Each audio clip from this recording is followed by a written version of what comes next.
Game 1 of 3 today from Wesley Stadium. And the first pitch dealt on the outside corner, and we are underway for a full day of softball in Gainesville, Florida. Are you ready? Oh, yeah. Are you ready? I'm so ready. You've already filmed a TikTok today. One bouncer in the hole and past Wallace, and a leadoff single for Brasher to get South Alabama's day started. They are not fooling around. They struggled not just only getting on bases, but scoring them. That was their main trouble yesterday in Brasher. She has done such a good job locating her barrel, being able to let that ball get deep, travel, and using the field to her advantage, letting it the groundwork for her. And so, second most hits in school history, Mackenzie Brasher on to start this off. 28 stolen bases as well. The rest of the team just 25. Brasher had 2 in yesterday's 1-0 win over FAU to get to the 1-0 game. He chopped foul and Brasher was on the move. One thing we'll probably see more from South Alabama. They had runners in scoring position multiple times. They had 6 walks alone last game. Being able not just to get the runners on base, get them over to third with less than 2 outs. That is the big time goal, whether you have to swing away or a hit and run. Bunted in front. There's Kowalewski making the throw over to Williams covering. So the sacrifice bunt good. 5-4 in the book, and Brasher moves into scoring position. And you had to know this was coming. She squared around just a pitch before. That was a great job by Kowalewski, being able to keep her momentum going, get that out. That ball died in the middle of no man's land. So good communication and then knowing where your target was. 1-out runner in scoring position for Gabby Stagner, the leading home run hitter on this team. South Alabama not necessarily going to get it done that way, but Stagner responsible for more than half of the team's home runs. You see those 15 on the season, the second most in the Sun Belt Conference this year.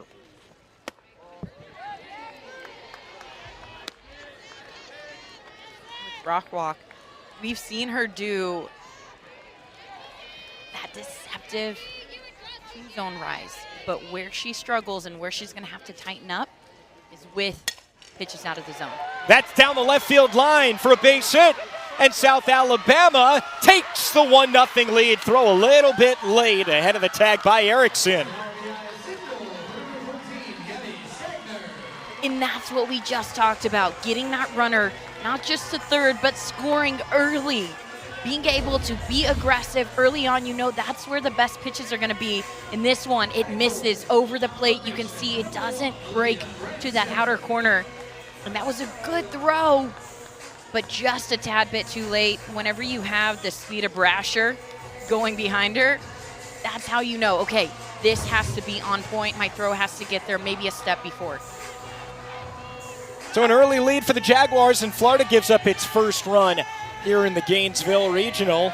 And that brings up the cleanup hitter, Olivia Brandstetter, who was 0 for 3 in their win over FAU yesterday. South Alabama said, all right, the drought is over. No more waiting until the 6th inning. We are going to get out and get ahead early. How about that? First ever run scored versus Florida.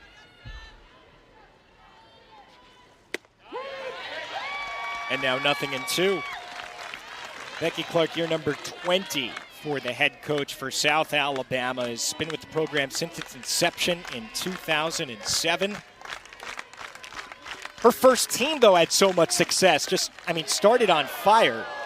Was 36-23 after being picked 9th in the Sun Belt. Last year, set their school record with 20 conference wins, but right on the edge of the bubble, 38 in RPI, did not get in, and it really lit a fire underneath them this season. And it wasn't a question of if they'd get in, it was a question of where they would go for their regional, and sent here to the number 4 Florida in Gainesville.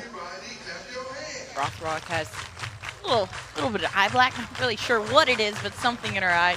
Had to call time, but she is one of those coaches who is, yes, no nonsense, but she knows how to bring the most out of her players. Right back to Rothrock, goes to short one. Wallace on to first, not in time.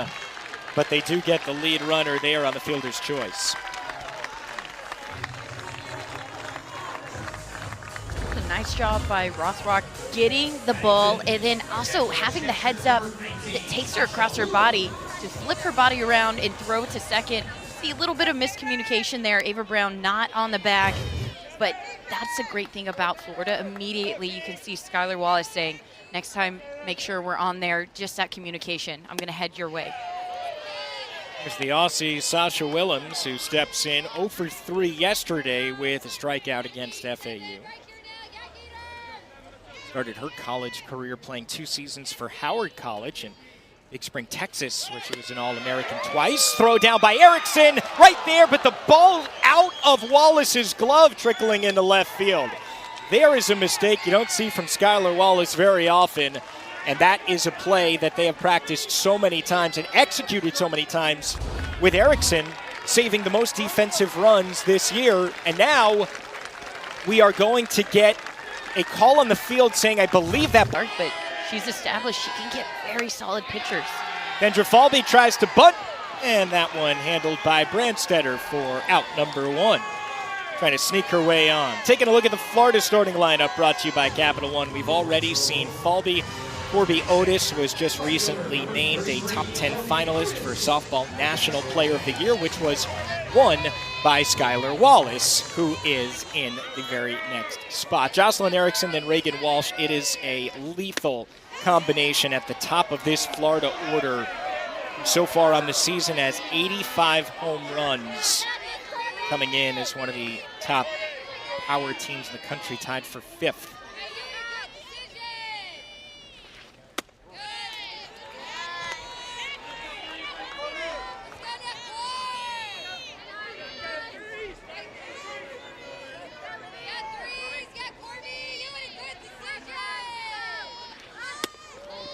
Bunted right back into the glove of Willems.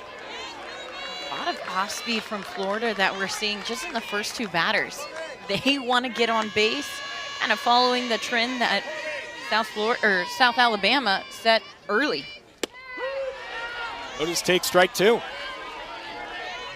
Florida excellent early on as well. They've scored 88 of their runs, the most of any inning in the first, with a plus 64 scoring margin.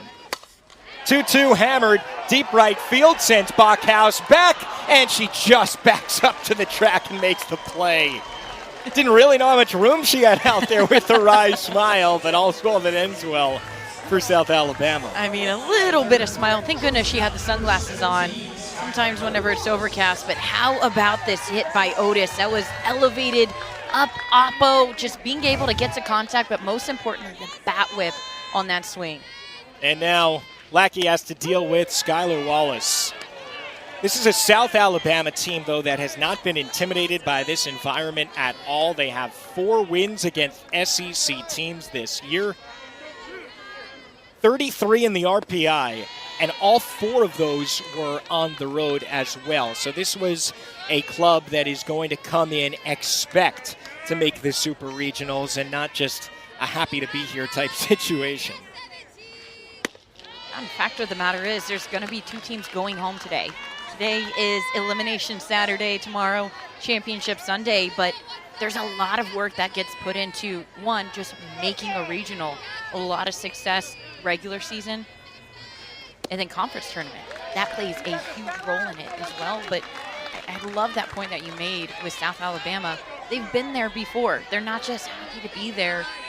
The expectations, the bar, the standard, whatever you want to call it, it's been set for them. That's a little bit outside. So Skylar Wallace is on here with 2 outs.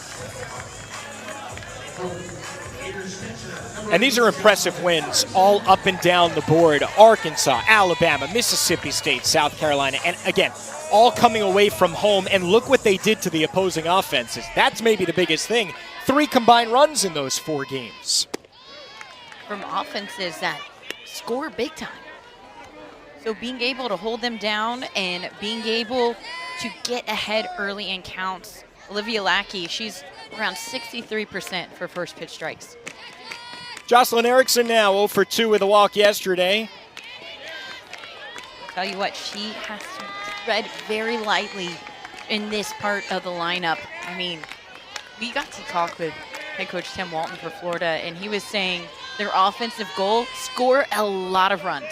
Score the most runs that you can, and then just keep going. That's in there. They'll pick behind, and Wallace dives back in safely. Top 10 in the country, 33 stolen bases this year. And Tim Walton now in year number 19, responsible for those 2 national championships in 2014 and 15. Looking to get back to Oklahoma City. They were there in 2022 most recently, looking for their 10th trip in the last 11 full seasons to the Supers. There goes Wallace, throw down, and it's a good one from Willems.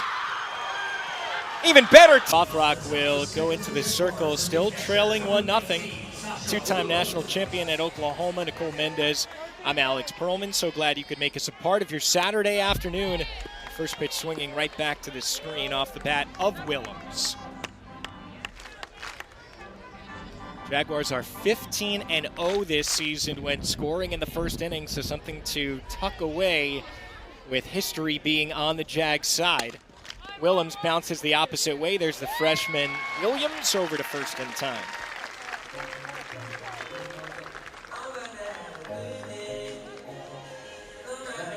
This Florida team stockpiled with outstanding freshmen. It's the top class in the country coming into this year, led by Rothrock. Ava Brown at first base as well, who is an exceptional two-way player. We've seen her do great things in the circle, but also at the plate, and she provides a lot of pop towards the bottom of that lineup. Has already mashed 12 home runs. And we mentioned Kowalewski at third and Williams at second.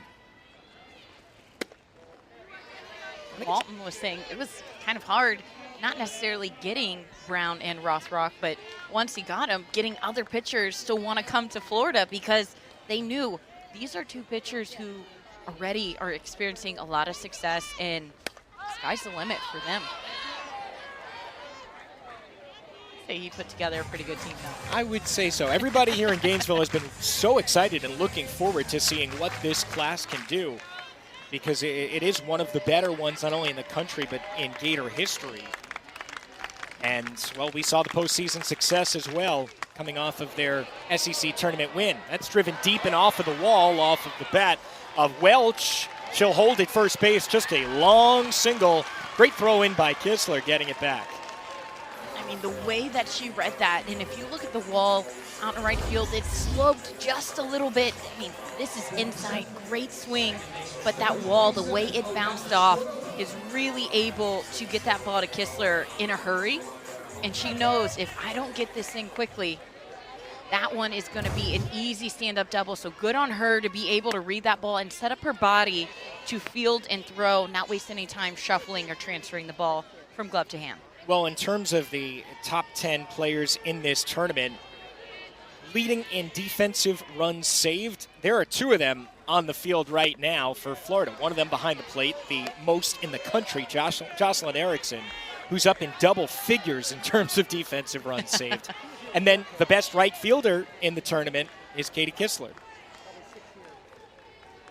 Speaks to whenever you're intentional with your practices, whenever you're intentional on how much faster, how much better can I get, that shows up in games. It is all about the little things, and I guarantee you, Kistler, she's practiced that time and time again. Bounce the opposite way, and there's Williams. Got it before it hit the ground, and she doubles up Welch. Elimination Saturday. Slated to play 48 games, 3 in all of the 16 regionals, including here in Gainesville. So you can see all of those, every single pitch across the ESPN family networks and on ESPN+. Big cut and a miss there by Erickson, or rather foul back, and now 1-1.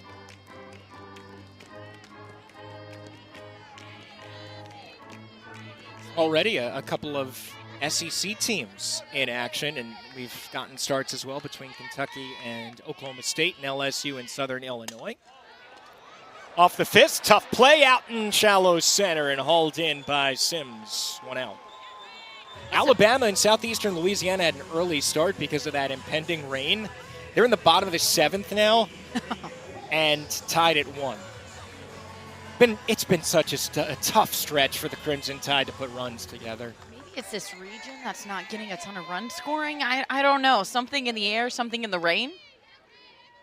A huge upset for southeastern Louisiana, beating Clemson in their first ever NCAA tournament game. I mean, hats off to the Lions. You don't even have to worry about been there, done that. Just worrying about survive in advance. Reagan Walsh fouls it back. It's going to be the mindset of a lot of teams today, as your season is quite literally on the line. You win, you keep playing. You lose, you go home. Already today, Liberty took down Georgia to move into the regional final. You know, I think it's going to be a long road for the Bulldogs coming back. Not that they're not capable of it, but you lose and go into the loser's bracket, it's a tough road to climb. We're going to see a lot of very tight games in this winner's bracket final. Not that we haven't in years past, but again, I feel like this is the emphasis of this year. There have been so many mid-major teams that have come out, showed out, and really excelled in this big stage. 1-2 pitch, flown out, deep center field. Brasher has room and tracks it for out number 2. South Alabama, they are no exception. A mid-major who, I don't want to say mid-major doesn't matter, but it does not matter. They are so good, and there's no denying it. You don't have to be a Power 5 team to be at an elite level, and these are 2 elite teams. You have Florida, you have South Alabama. We'll bring up Katie Kistler, 0 for 1 with a couple of walks yesterday. The SEC had such a good day. In the regionals in day number 1, 10-3. So far, 0-2. South Carolina also falling to Duke. Maybe not as much of a surprise there. Not the favorite. Duke run-ruled them, though. And so they advance to the regional final in Durham. Florida hoping to reverse the trend for their conference. This is to shallow right center, and there's Bachhaus. Well, this has been an easy... Both these teams, we've seen them shine already in this quick 2 innings. Keegan Rothrock deals, and Stephanie Gonzalez flies it down the left field line, and just up against the screen. Good effort there by Corby Otis. Great job tracking it. Sometimes it's hard, especially with these newer fields. It's great for the fans. They have a net that you don't really notice whenever you're watching the game, but as an outfielder, you don't have a wall to brace against. You know the net's coming, and you can't really lean against it. So running full sprint, holding yourself off, that's difficult. Change speeds there on Gonzalez, the author in many ways of that South Alabama win yesterday to get to the 1-0 game. Took till the bottom of the 6th inning, but Gonzalez with an RBI double, the only run against FAU to plate Bailey Welch, and then held off FAU.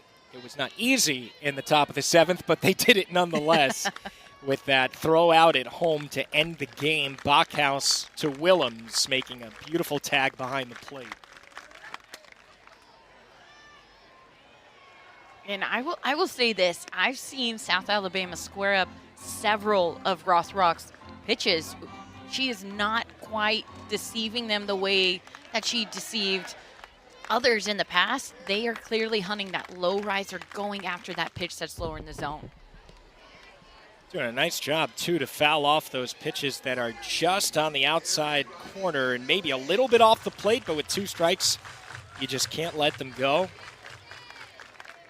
She had such a great SEC tournament as well. Rothrock really coming into her own, throwing all but 1 1/3 of the team's 21 innings. Struck out 14 in those 3 games. And there's one more to add to her tally in her freshman season. In this one, over the heart of the plate. with 2 strikes, you are praying for this pitch. You cannot be watching that. That is a mistake that you just sat and watched. You don't want to be able to be caught by surprise hunting a certain pitch that whenever the one over the middle comes, you're frozen. Bachhaus with a good swing, fouls it back. The right fielder for South Alabama, 0 for 3 in yesterday's win.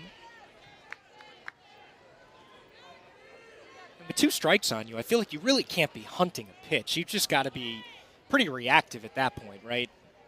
Protect, hit something hard. That's your goal with 2 strikes. Not trying to overswing. See the pitch. That was a great frame job by Jocelyn Erickson because that one was leaking up and in. The way that she was able to bring that glove back across her body, and yes, she is left-handed. Something that Tim Walton says is a positive, and he would like to see more left-handed catchers. I'll say Coach over there with the foul ball. You got to be alive when you got Bachhaus there. She literally went head to toes on that one. I think the ball flew right over her. It's the dodgeball saying dive, dip, dodge, duck, yep. Dive. Pretty much. Do another 0-2. Yeah, Rothrock is definitely eliciting some great swings here from South Alabama. Don't look too fooled at the moment. Although we knew this would be a potentially good matchup for South Alabama because they are used to seeing this type of strength in the circle. Sun Belt is an excellent conference, too, so they do see it, during the regular season as well. And also going into this game, you kind of knew Olivia Lackey was going to be throwing, and then Rothrock for Florida. You knew the 2 aces were going to be coming out just swinging punches. 1-2 is popped up. Should be easy for Otis. She's got it 2 away.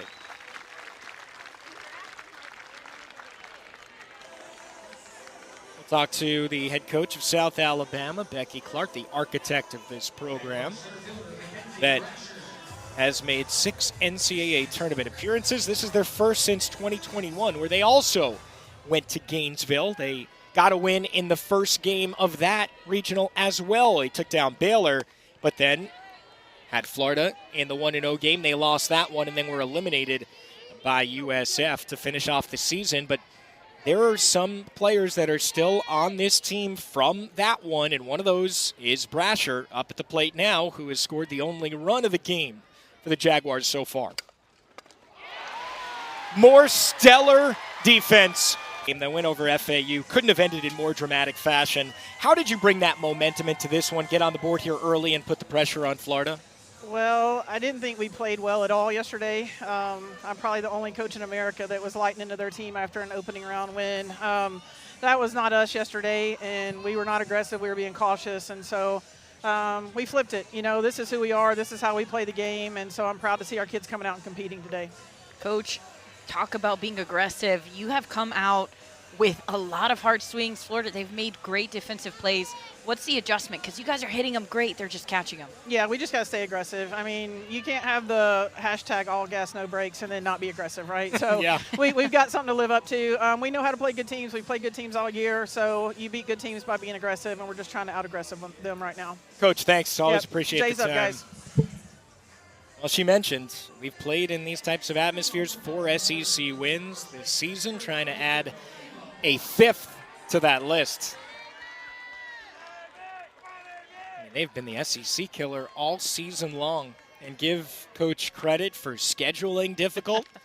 And they knew, coming in, last year being 38 in RPI, not advancing to the NCAA tournament, just left out right on the bubble. They knew that they had to have some marquee wins there on the schedule, and they absolutely got them. Strike to Ava Brown. 7-8-9 due, the minimum faced so far for Olivia Lackey through 2. SEC killer, huh? They're hoping so today. High chop, just foul. I would wonder, I don't think there is another mid-major team that has 4 SEC wins this year. I cannot imagine there is one. be close.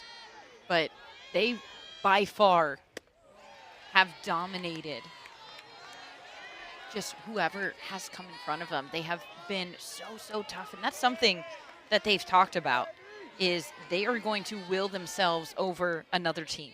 They are going to will themselves into a win. That's a high drive, deep right field. Bachhaus looks at it, leave. Welcome to the NCAA tournament, Ava Brown. 13th home run of the year. Now she's driven in 40.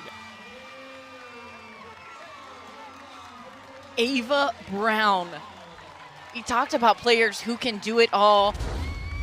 Skylar Wallace, Ava Brown says, add my name to the list. This is a pitch that is thigh high on the outer corner. She stays on this so well, it literally clears the park. Not just the fence, but the park. This ball was blasted. And look at this celebration coming in. I mean, as a freshman, not even as a freshman, but especially as a freshman, being able to get that hit, get your team back to even it up. That fires you up. That fires your team up. Right now, it's firing up the crowd. They're going after it. Going Apotaco to tie this game up at 1 between Florida and South Alabama. The first home run that we have had here in the Gainesville Regional this weekend comes in game number 3.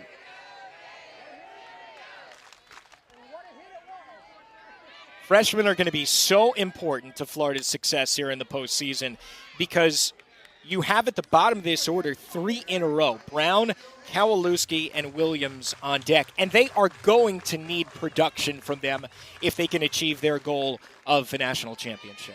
As you go throughout a season and you're young and you're developing and you're understanding, okay, this is not only how you play in a game, this is how you continue to make yourself better day in and day out. It's important to check back in and go, okay, what's the scout? Where can I improve? Where can I work on? How can I work with my teammates who are in the lineup with me? And fortunately for them, they all get to share and lean on themselves as they're going through it. A couple of hops over to the right side, and there's Cordova for out number 1 here in the 3rd.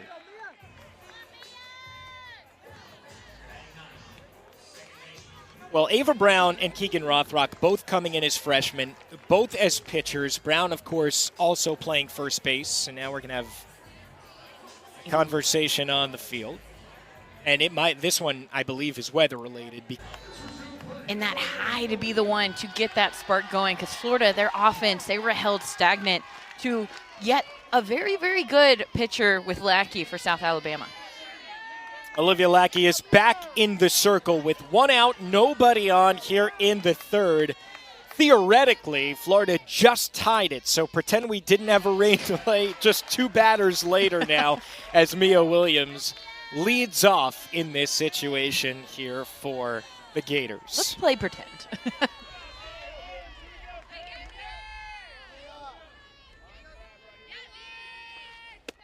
The winner of this one goes to the regional final, and will have a much easier time trying to get to the super regionals, because if they win in this game, they only have to win once more and be beaten twice in order to be dispatched.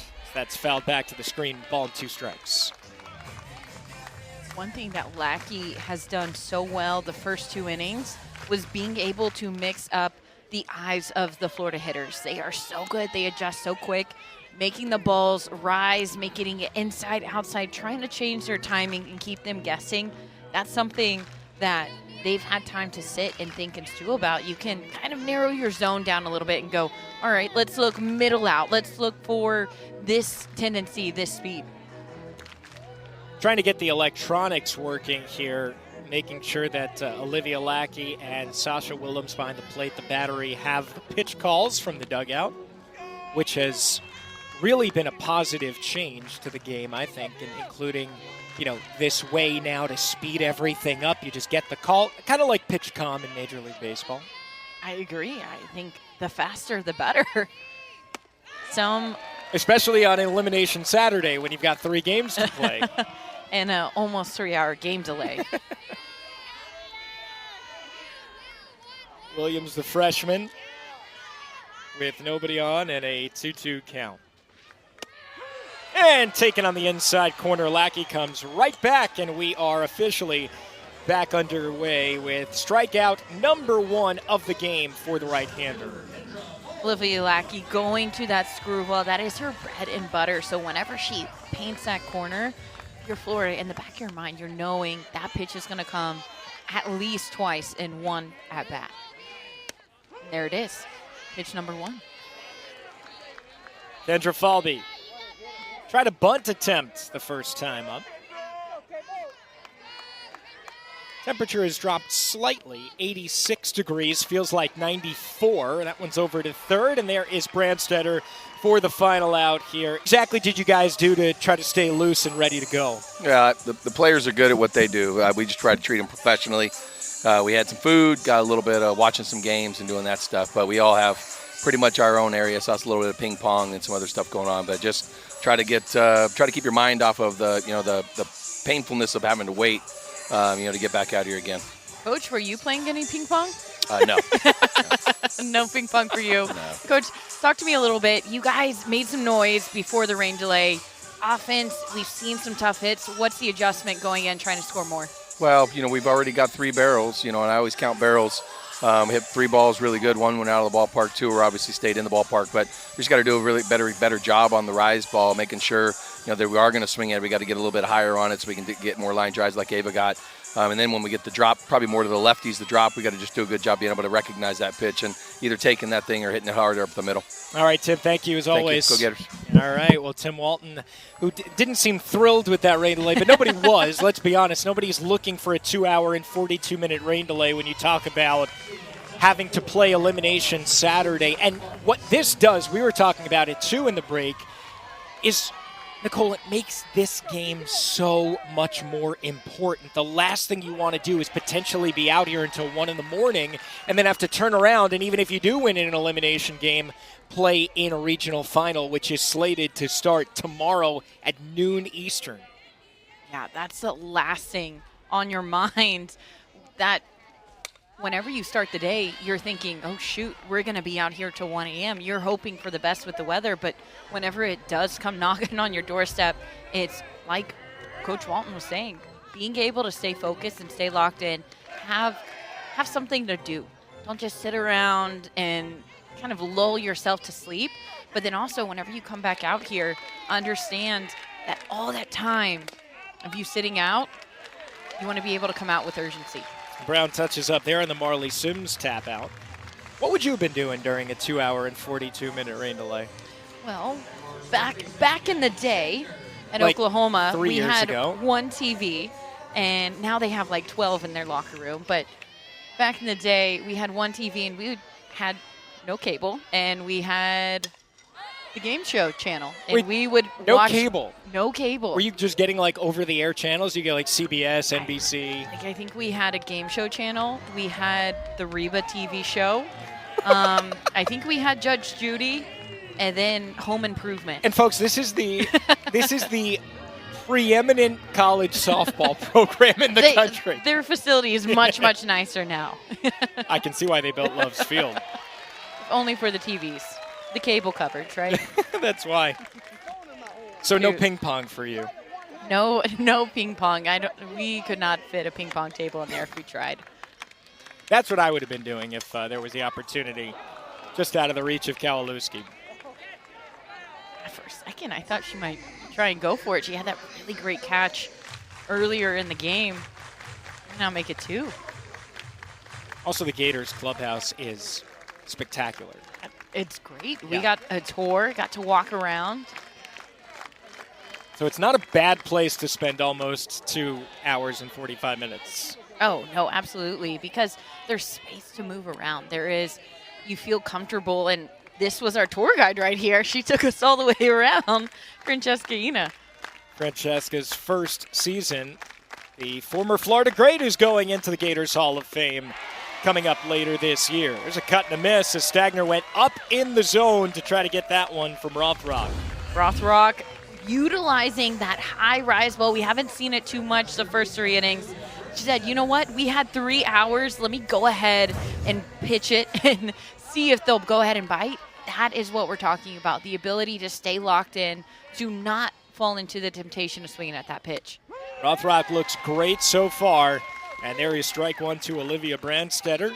Fielder's choice, and then was called out for leaving early, trying to steal second base to end the first inning.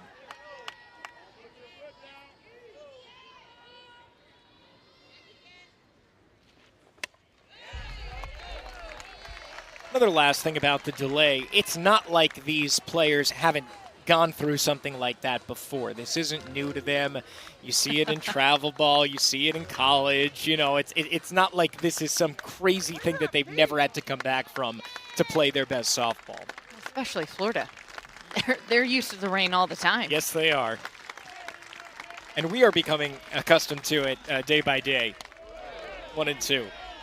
This is not the only regional that's been affected by weather. There's several other sites that have been as well. So it's not just them that have to say, okay, how do we stay locked in? How do we bounce back from that? How do we rest our bodies, not just for today in our game, but tomorrow? Yeah, you mentioned right now Morgan State and Utah are even up, or rather a 1-0 lead for Utah. That game is in a delay, and they are in Durham. Tuscaloosa right now is delayed, as well as Knoxville. Came inside and plunked Brandstetter.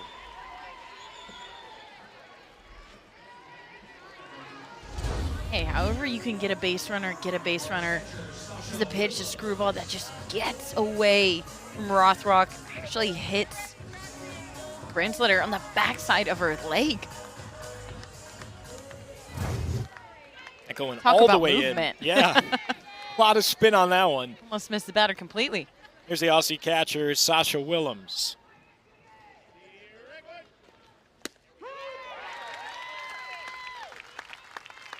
Willems, the last part of that game-winning play when Brooklyn Bachhaus over in right field threw out the runner for FAU trying to score and tie up the game. Willems applied the tag, and because of that, South Alabama fighting with Florida here in the top of the fourth inning of the 1-0 game.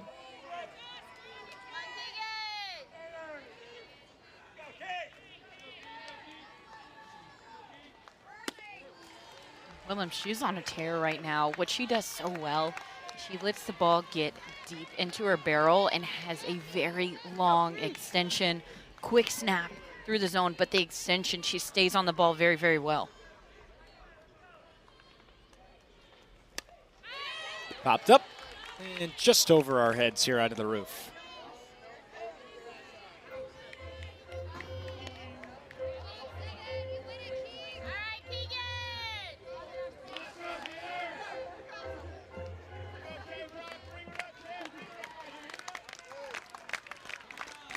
Two and two.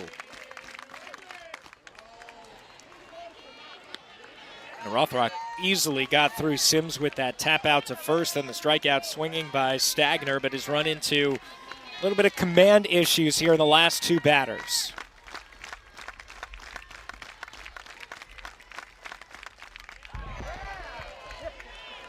Well, if there's any place that Rockruff struggles to win in, it is controlling her zone. Her pitches are great, her movement is sharp and late, but sometimes she gets out of the zone and struggles to get back in, puts herself in unfavorable counts. Do another 3-2. But I do like that one right there. That was an off speed on the inner half. You could see how that one was rolled over by Willems. She wasn't on time. She's just messing with the timing, maybe setting up for that high rise. Ready for the eighth pitch of the at-bat to Willems.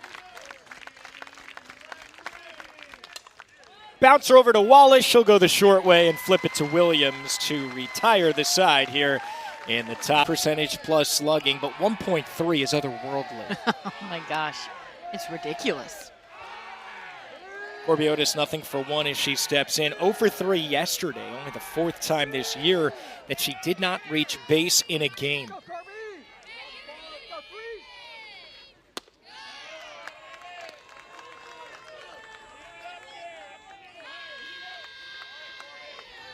This is the part of the order that you know Olivia Lackey had circled. Have to be very careful with these hitters. Finding her spots, though, early on. Something in the first 2 innings, she struggled to find that first pitch strike. She was a little bit less than 50%. Typically, she's in the 60 to 70% range with first pitch strikes. So for her, a little uncharacteristic. Held up, according to first base umpire Tatum Stolting. Almost got her. Just for the fact that it was so inside, she was trying to turn away from it. It was more of a defensive check swing there. 2-2, ripped off of the glove of Brandstetter. Fair ball. Chugging into second. The throw, Otis is in there. Lead off, two-bagger. Tim Walton talked about they squared up 3 already. He counts those as hits, even if they don't necessarily get on base. This one, absolutely laced. It's that rise ball. Otis, she goes up. The way she's able to keep her hands high on top of that ball, I mean, that is absolutely smashed. Brandstetter, I don't even know how she got a glove on that. I don't either. 12th double of the year for Otis. And now that brings up Skylar Wallace. I mean, put into perspective, Nicole, how many players can get on top of that rise ball? You know what it was? It was a ping pong during the break. That's you what it got to was? stay on top, hands high. Throw some topspin on it. I could see Corby Otis being an excellent ping pong player. You know, we heard about pickleball earlier in the week. Why not throw ping pong into the mix? We're throwing all the recreational, air quote, sports into it here this weekend. Wallace, big cut and a foul straight back. Wallace a walk her first time up and then was caught stealing for just the second time all season. Look at that batting average with runners in scoring position. It is almost 500. Skylar Wallace had the big hit yesterday. Wallace Be a big kind of one. seems to be on another level, though. In April, she was just, hitting 149. 149 in a month for Skylar Wallace, and she has torn up pitching recently, including right there into center, and it gets past a diving Brasher. This could be real trouble. 1 run easily scores, getting the go-ahead. Wallace in there! 2-run inside the Parker for Skylar Wallace, and Florida leads. Talk about giving a team your energy. 2.5-hour break. What? This one is a hard line drive laced by Wallace. 2 back-to-back hard hits. But what she does right here, as soon as that ball gets past, she's automatically thinking, I'm going for 3. And you can see whenever that relay is cut, the thought of, oh my gosh, she's going to go home by Sims. She didn't even look to throw home. She was not expecting it. But whenever you have speed like Wallace, that is something that you cannot let up on. You knew that once that ball got past Brasher, she's going to be off to the races, and nothing was going to stop her before she reached home plate. 14th home run of this season. That's a round tripper the hard way. 35th extra base hit of the year, and never a doubt for Tim Walton to give her the chance to score. Here's Jocelyn Erickson. I mean, my heart's racing right now. Do you think one thing that you got to think about is, okay, whenever you're in outfield and you see that line drive, sometimes it's hard to tell, is that one going to sink down, or is that one going to all of a sudden take off whenever it hits around second base? And it's sometimes hard to gauge and tell where it's going. I think Brasher thought maybe she had a little bit more time before that ball dropped down. Right back through the middle, and it gets into center field, sneaking past 3 different Jaguars. And there's Jocelyn Erickson's first hit of the weekend.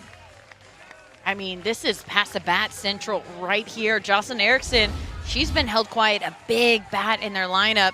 This one, they are going down and they are attacking that screwball. If it looks anything from right below the sternum, right by the letters to mid-spud. Wallace now on a 10-game hit streak where she has driven in 20 in that stretch.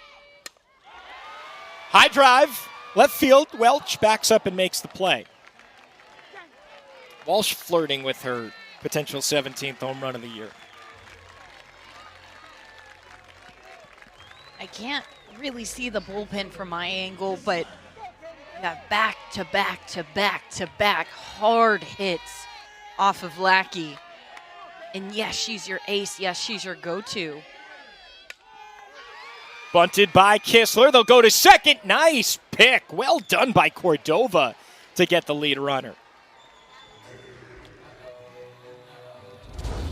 Exactly. They're trying right now to go ahead and move their runners, get ahead. But Cordova being able to keep her head down, eyes down, almost treating it like a first baseman would, keeping a foot down and just stretching out to get that ball.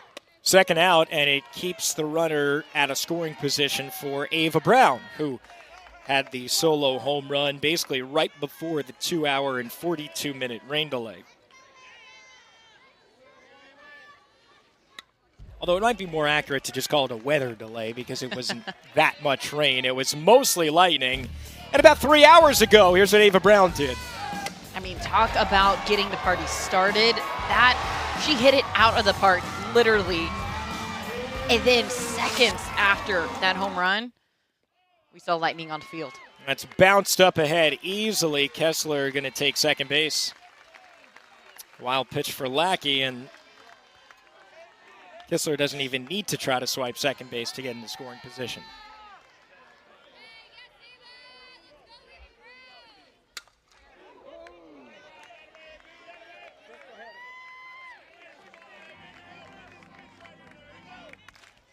And being Ava Brown right now, being able to take a breath, reset, as fun as it is to see your teammates hit, it is infectious, absolutely.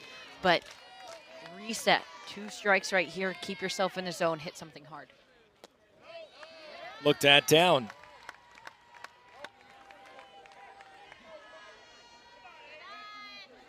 Ava last inning, 6th home run in her last 6 games.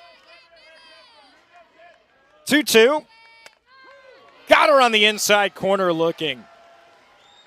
So Lackey, over a 2-hour and 40-minute weather delay, which is why we're only still in the first game of the day. There's a fly ball out to Otis, no problem. Bailey Welch flies out to left.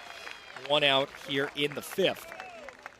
Still our first elimination game to come. That's FGCU and FAU whenever we are finished here about a half hour after last pitch. And then one more elimination game in the finale. Rothrock has retired the last 4 leadoff hitters there, including Welch. And here's Odalis Cordova taking strike 1.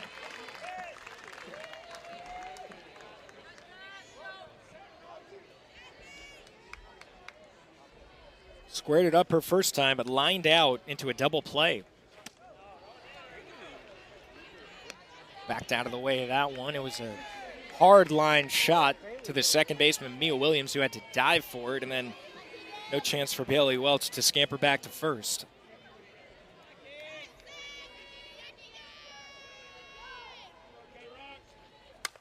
That ball is tagged out to left. Otis still backing up and makes the play. Thought it had a little bit more off of the bat, but it easily settles into the left fielder's glove. Here in Gainesville, remember, double elimination. So whoever loses this game is not done for the season just yet. They will fall into the final elimination game of the day. The winner moves on to the regional final tomorrow, noon Eastern, to face whoever comes out of that last elimination game of the night.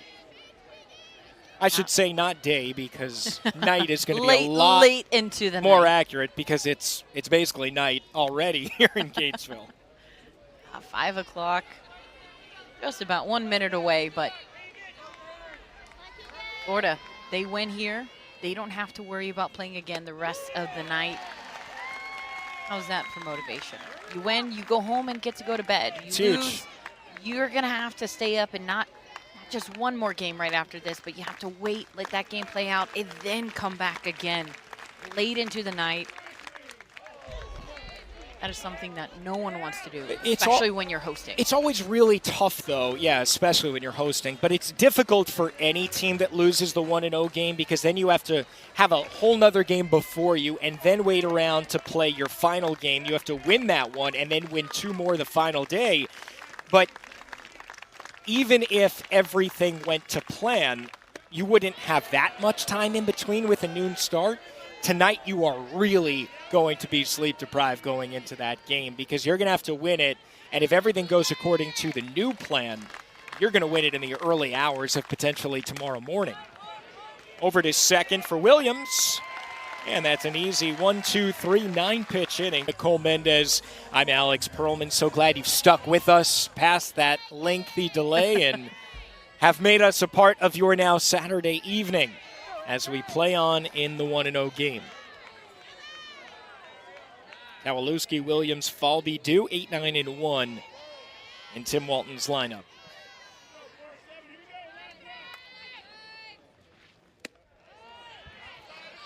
Lackey, she got hammered pretty hard last inning. So for her, the adjustment coming back out is that screwball is the one that they were attacking. Can she go inside on the hands of the lefties, out to the righties? Can she mix up her speeds a little bit softer? And that's the one that you want called. That was a good pitch. Didn't get the call, though, and now 3-0 on Kowalewski, who bounced out to second her first time up. She was the last hitter before the delay started.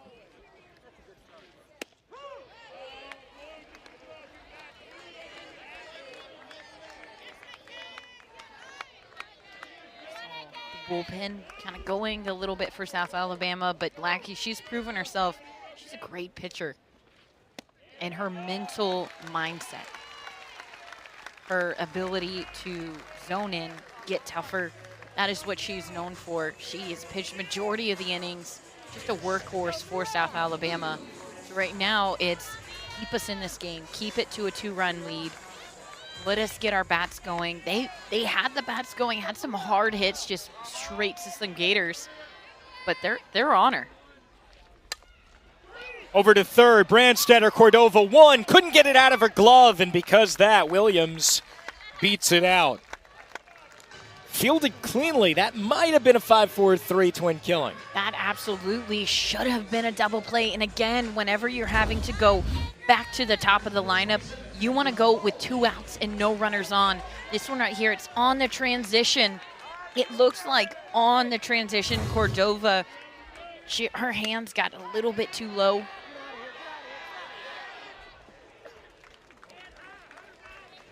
Long fly ball.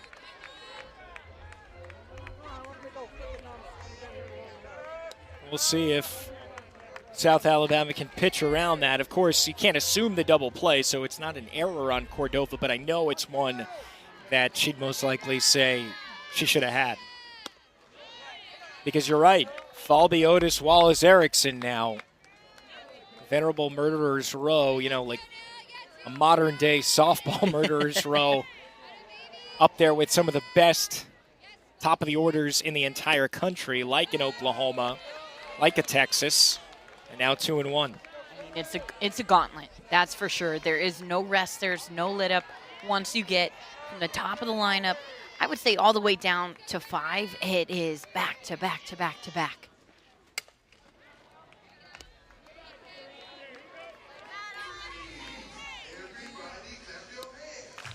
I think especially about that part of the lineup, they attack early. So they're not going to let Lackey get ahead, have her pitches work through her own zone. They're going to force her to make and execute great pitches early on. 2-2 just missed. And the count will run full here on Falby. Remember, the first team All-SEC as well as the SEC All-Defensive team. She is a phenomenal outfielder in center. 3-2 down the left field line. It's fair. Williams gonna hustle into third. Falby's into second. 2 in scoring position as Florida won't let up. Talk about back control right there. Falby fouling those pitches off again and again and again. Finally gets to height, the elevation that she wants, and she's able to drive it right on the line. I mean, look at that, the way that she just made contact. That's the best part about it. She doesn't try to overswing with her slaps. Corby Otis now, double and a run scored her last time up, takes outside with the off speed. This is real danger spot now for South Alabama and Olivia Lackey. Just 1 out and 2 in scoring position for one of the best hitters in the nation.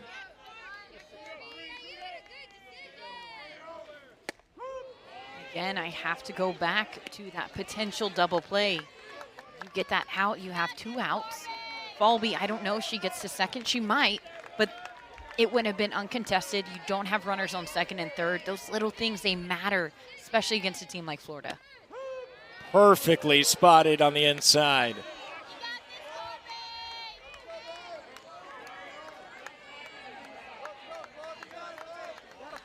Almost 500 with runners in scoring position this year as Otis waits on a 1-2. Looks at it in the dirt. Another thing with Lackey, we talked about her being the workhorse, but clearly Florida, they're on to her. So if they don't win this game, they have another game later tonight. And then, say you win the game later tonight, you still have to beat Florida again twice tomorrow. So you want to throw your best pitcher. This game is very well within reach. It is not out of the question for South Alabama, especially them being a late team. They are tough in innings 6 and 7, which is right where they're primed to be. But you want to be smart with your pitching. And now the count runs full. Strategic for sure. Well, that's certainly a conversation if Florida is able to score here. Not down 2, but if it's a 4-run game when it's all said and done here in the 5th, you might have that conversation for sure. But Otis has not been fooled by much here this inning.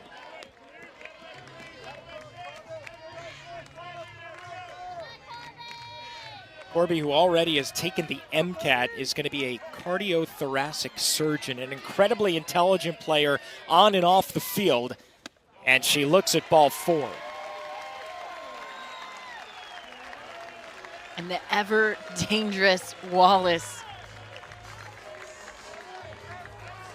In these moments, whenever you're a hitter who's was how fast Tim Walton was from third to home. I did not know that. He's still got some wheels from his days playing baseball at Oklahoma. No ping pong, but no. Skylar Wallace in May, 9 games, 16 of 29 with 20 runs driven in. 5 balls have left the yard. 1-0 pitch. And I don't think it's hyperbole to say this at bat very well could be the ball game right here. Absolutely. Talk about busting a game wide open. This outfield for South Alabama, very deep. They don't want anything getting past them, especially what happened last time. And now it's 3-0. Is there any way you give her the green light? She can't miss. I wouldn't swing because Lackey has been struggling to find the zone, but if she sees it, go for it. And she'll take strike 1 instead. And now very much a hitter's pitch coming up. You've got to respect Skylar's strike zone and her ability to hit anything over the plate, but then again, you have nowhere to put her either. Right back through the box. Wallace wins the battle again. 2 more runs in for Florida. And a little bit of cushion here for the Gators. I'm not surprised. You're not surprised. Gator fans not surprised. Skylar Wallace, she does it again. Another at-bat with 2 RBIs. Didn't score herself this time, but this one low in the zone. You saw the way that back knee went down to meet that ball, and then the extension all the way through, just ripping it up the middle. Talk about a leader. This is her last year, and she's just been saying, I just want to play free. I want to play with no regrets. I want to have fun. I love softball. Why not have fun while you're playing? And a little bit too long, and Tori Miller, the sophomore, she's coming in. You're going to see a lot of screwballs from her. That's going to be her main pitch. And then curve it's almost like a drop curve. There's a slight tail down, so being able, again, to be patient, working low in the zone, trying to hit the top half of the ball, hit it hard through the infield. Wallace's 34th stolen base of this season. Now in 36 attempts. She has just turned into an incredible five-tool player. Superwoman? Very much so. And someone who just got selected 6th overall in the college draft for Athletes Unlimited, which will be here on the ESPN family of networks. Before you know it, over the summer, pretty much right after the College World Series. Literally the week after. Yep. 4-pitch walk here to Erickson to greet Miller. And so the bases are full now for Reagan Walsh. And she still leads the team with 16 home runs on the season. And she is the winning run. Remember, it is an 8-run rule. And we are in the bottom of the 5th inning. You've got to play 5. And you could tell maybe she was trying to end it real quick and get the Gators some dinner. Get some dinner.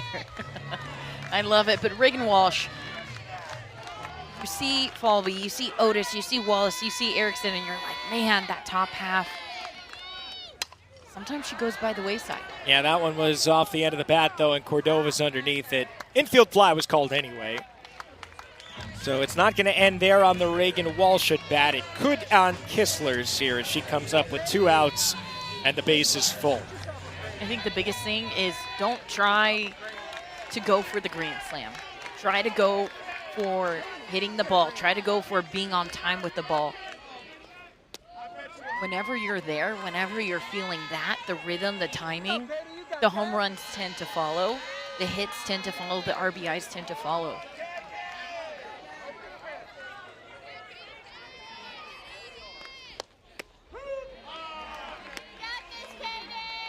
This is Miller's first appearance since May 3rd against Southern Miss when she gave up 3 earned runs in 4 innings. South Alabama lost that game 5-4. But she did get the start and beat Mississippi State.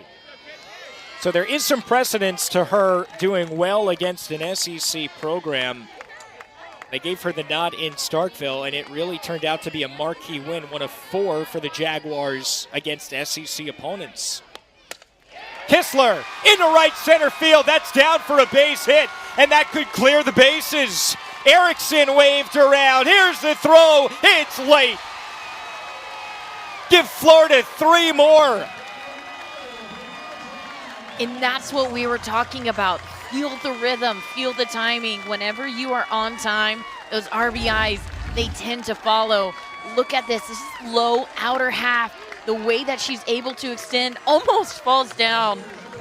But that doesn't matter. As soon as that ball got past second, you could tell Erickson didn't even hesitate rounding third. She knew that she was going to be going home trying to score. That is big time.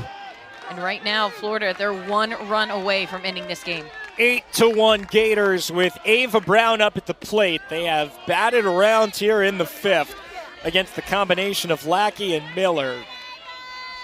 And Brown already has left the yard today. Just a base hit would be enough to win this game, though. I was going to ask, do you think this is a little bit of fate here that Ava Brown is back up to the plate? Love how softball tends to write its own storylines.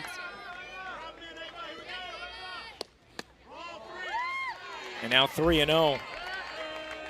35th time that Florida has scored 8 or more runs, and they've only played 60 games now. They've only lost 1 time.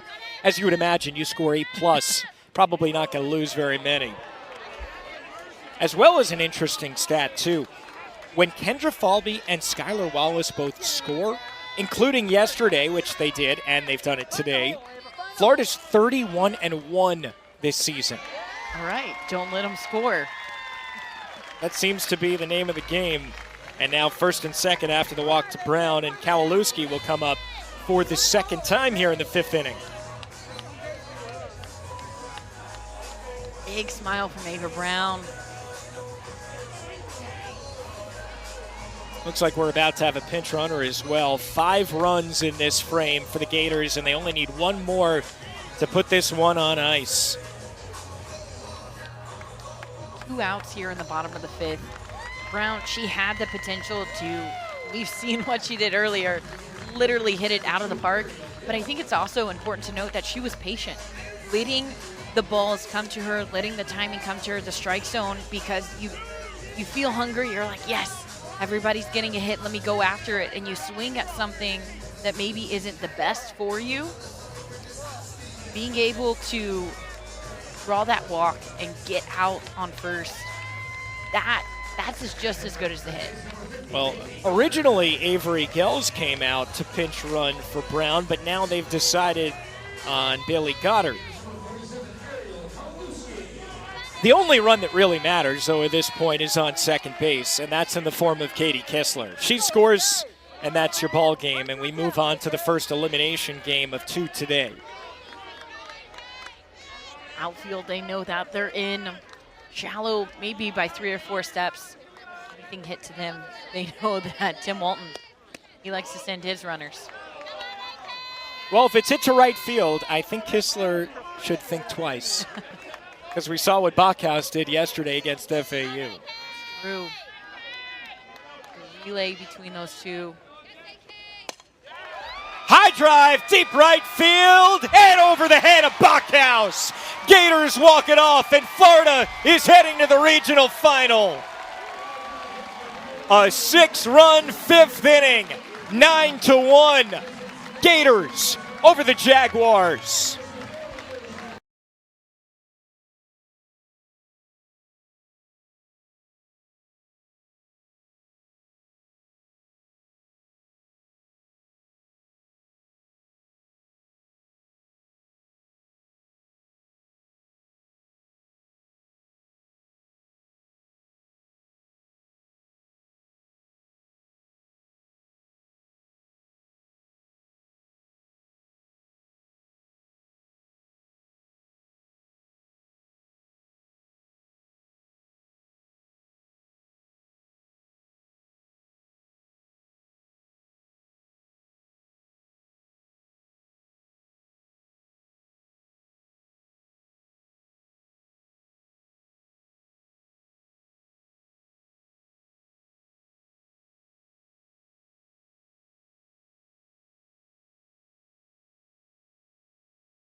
Elimination Saturday. Slated to play 48 games, 3 in all of the 16 regionals, including here in Gainesville. So you can see all of those, every single pitch across the ESPN family networks and on ESPN+. Big cut and a miss there by Erickson, or rather foul back, and now 1-1.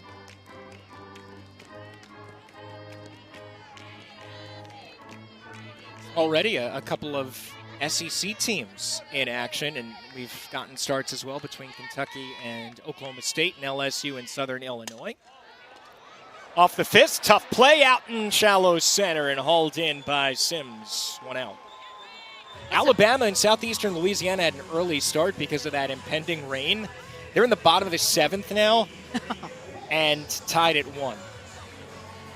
It's been such a tough stretch for the Crimson Tide to put runs together. Maybe it's this region that's not getting a ton of run scoring. I don't know. Something in the air, something in the rain. A huge upset for southeastern Louisiana, beating Clemson in their first ever NCAA tournament game. I mean, hats off to the Lions.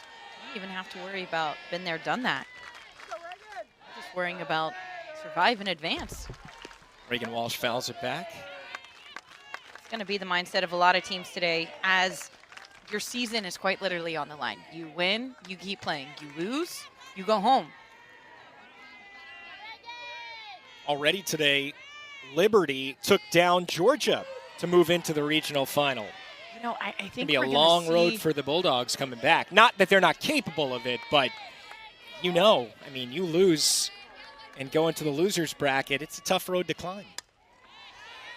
We're going to see a lot of very tight games in this winner's bracket final. Not that we haven't in years past, but again, I feel like this is the emphasis of this year. There have been so many mid-major teams that have come out, showed out, and really excelled in this big stage. 1-2 pitch, flown out, deep center field. Brasher has room and tracks it for out number 2. South Alabama, they are no exception. A mid-major who, I don't want to say mid-major doesn't matter, but it does not matter. They are so good, and there's no denying it. You don't have to be a Power 5 team to be at an elite level, and these are 2 elite teams. You have Florida, you have South Alabama. We'll bring up Katie Kistler, 0 for 1 with a couple of walks yesterday. The SEC had such a good day. In the regionals in day number 1, 10-3. So far, 0-2. South Carolina also falling to Duke. Maybe not as much of a surprise there. Not the favorite. Duke run-ruled them, though. And so they advance to the regional final in Durham. Florida hoping to reverse the trend for their conference. This is to shallow right center, and there's Bachhaus. Well, this has been an easy